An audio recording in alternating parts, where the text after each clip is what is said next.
Olá, pessoal. Eu me chamo Ana Laís, sou professora de língua portuguesa. E na aula de hoje, nós vamos conversar sobre os contos de fadas, artigos e suas classificações. Vamos lá? Antes de começarmos a falar sobre o conto de fadas, eu quero saber de vocês. E aí, algum de vocês conhece algum conto de fadas? Algum de vocês já ouviu, já leu ou já assistiu uma dessas histórias maravilhosas? Eu tenho certeza que sim. Tenho certeza que todos vocês já ouviram em algum momento a história de Branca de Neve, a história de Cinderela, a história dos três porquinhos, né? Todas essas histórias existem na nossa vida, no nosso convívio há muito tempo.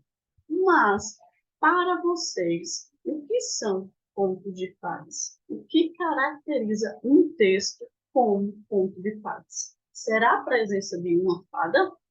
Mas se a gente parar para pensar, todos esses contos, todas essas histórias têm a presença de uma fada? Vamos ver? Antes disso, a gente precisa lembrar que os contos de fadas surgiram há muito tempo, né? Antes mesmo de nós nascermos, os contos já estavam no mundo afora, né? Sendo passado de boca em boca, de geração a geração, até que existiu algumas pessoas que resolveram escrever esses contos para que ficassem gravados até o dia de hoje, né? E os contos de fadas? Têm a presença de fadas? Todos os contos têm a presença de uma fada? Se a gente parar para lembrar, o conto de Branca de Neve tem a presença de uma fada? O conto da Bela Adormecida tem a presença de uma fada? Não, né? Então não é a fada que caracteriza os contos de fadas. É a presença de um elemento mágico, de um elemento maravilhoso, de algo sobrenatural que nos faz entendermos que aquele conto se trata de um conto de fadas. Então, quando a gente encontrar um elemento que não seja do nosso convívio, que não seja do nosso mundo, então a gente tem um conto maravilhoso. E qual o objetivo desses contos? Nada mais é do que divertir o leitor, né? Divertir as pessoas, as crianças, os adultos e também trazer alguns ensinamentos para a nossa vida. Porque se a gente parar para refletir sobre esses pontos, cada um deles traz um ensinamento, né? Traz algo de interessante, de válido para a nossa vida. Por isso que são tão usados até os dias de hoje. Os contos de fadas, eles têm alguns elementos, né? Que é o narrador, que é a voz que conta a história, é o espaço, que é onde a história acontece. Normalmente os contos de fadas acontecem numa floresta, num bosque. Temos os personagens, né? Que são aqueles que participam dessa história, né? Temos o tempo, que é o momento em que essa história acontece, e o enredo, que é propriamente a nossa história, né? Isso com o conflito, com a apresentação dos personagens, com toda a situação. O enredo é a nossa história. E hoje nós vamos conhecer a história dos irmãos Grimm. Eles quem escreveram a história que a gente vai fazer a leitura de hoje, né? Eles ouviram alguém contar e resolveram escrever. E eles são tão importantes até os dias de hoje porque eles recolheram essas histórias que, na maioria das vezes, tinham um final muito triste, um final trágico, com morte, com coisas bem pesadas. Então, eles resolveram escrever essas histórias mudando o final. Por isso que hoje a gente conhece tantas histórias e, na maioria delas, nós temos o final feliz, né? Graças aos irmãos Grimm.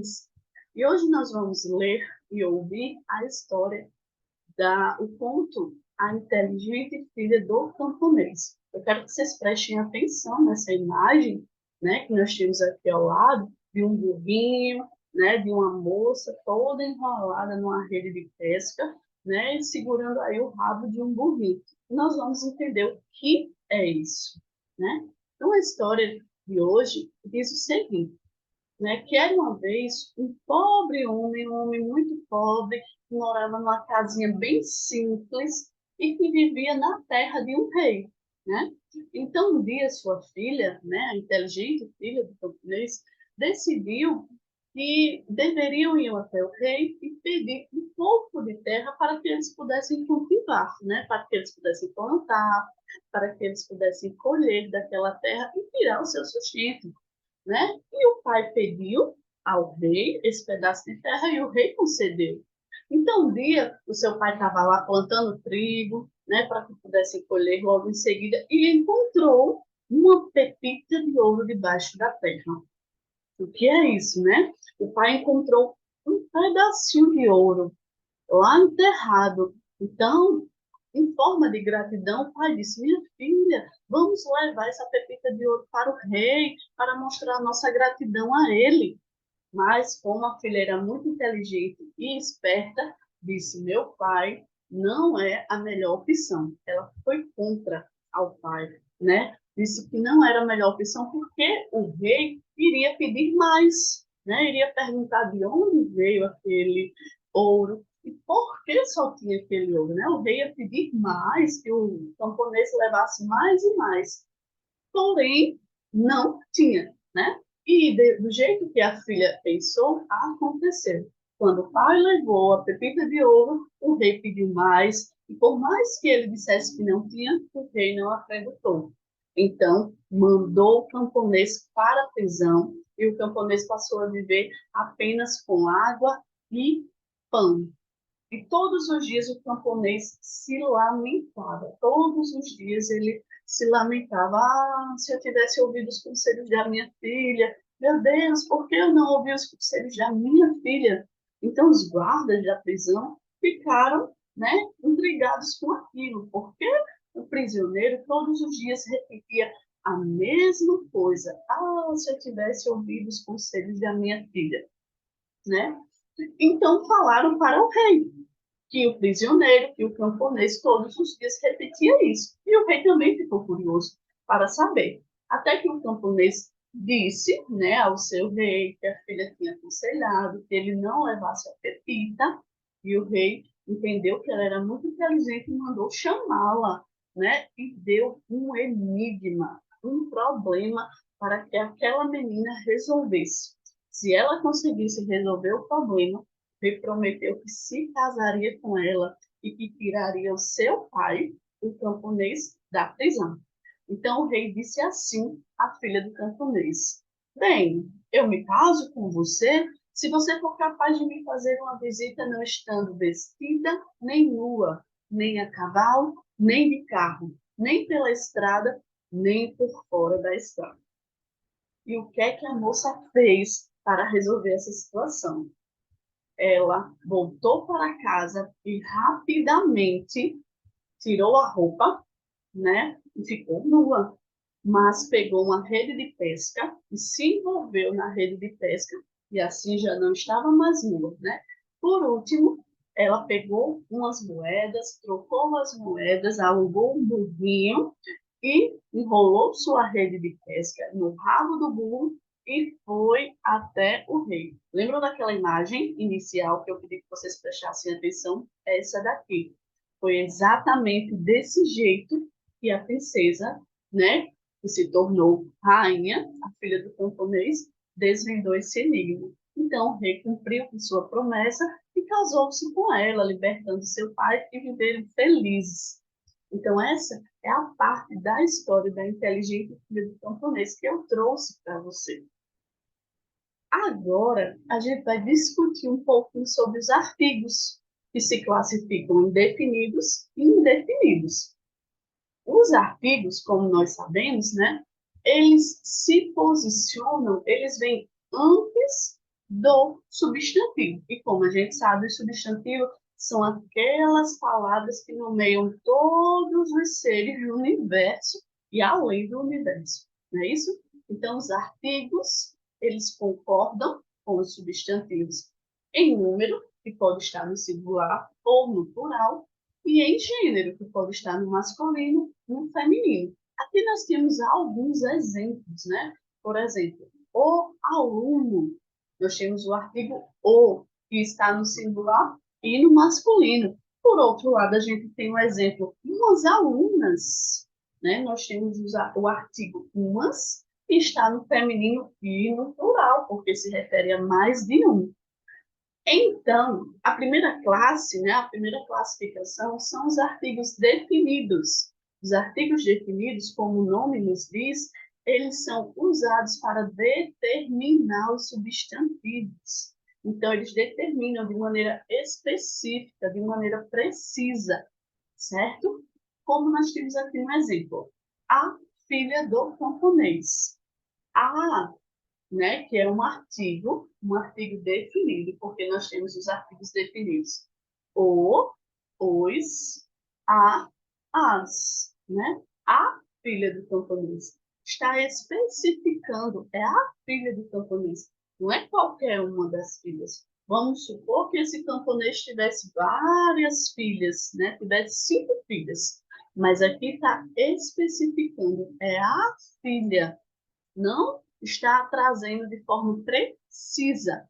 Por outro lado, nós temos os artigos indefinidos, né? Ele não aparece a câmera. Os artigos definidos. Aparece a gravação, mas a câmera não apresentam de maneira diferente, ó, de maneira precisa, certo?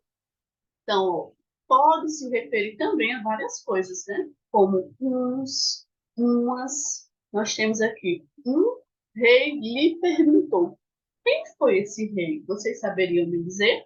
Não tem como a gente saber, né? Isso porque está indeterminado. A gente não tem como saber se foi o rei que se casou com a filha do camponês. Não está determinado. Então a gente não sabe, né? Por isso que chamamos de artigos indefinidos, ok? E agora eu quero propor para vocês a elaboração de um conto de fadas. Assim como a filha do camponês usou de sua inteligência e esperteza para solucionar um problema, eu quero que vocês solucionem também. Vamos imaginar todos que aí na escola de vocês há um problema super grave e que precisa ser resolvido. Então, você sozinho não vai conseguir resolver esse problema. Para isso, você precisa se juntar com os amigos. 3 amigos e em grupo pararem para pensar em um problema. Primeiro a gente vai pensar em um problema, né? E depois a gente vai buscar a solução desse problema. Então, no seu texto, no seu conto de fadas, tem que ter a revelação de um problema. Qual problema será esse? Quais as pessoas que vão ajudar você a resolver, a solucionar o problema e como vocês conseguiram resolver o problema. Assim como na história A Inteligente Filha do Camponês. Eu quero que vocês façam o conto de fadas de vocês, ok? E como segunda proposta, né, para um outro momento, para a gente discutir um pouquinho mais e praticar o uso dos artigos, eu peço que vocês pesquisem, pode ser em casa, pode ser no laboratório da escola, né, alguns textos curtos, que podem ser manchetes de notícias, podem ser fábulas, podem ser outros contos de fadas, e identifiquem nesses textos alguns artigos que podem ser definidos ou indefinidos. Nós tivemos o exemplo lá, a filha do camponês. Vamos imaginar que aqui, né, nós temos esse texto. Então, nessa primeira coluna, você vai colocar o artigo, por exemplo, a filha do camponês. Na terceira coluna, onde tem o substantivo, você vai colocar o substantivo, não é isso? Filha, e classificar o seu artigo. E nesse caso, né, o artigo A é um artigo definido, tá bem? Agradeço a atenção de vocês e espero que tenham conseguido entender. Muito obrigada, gente.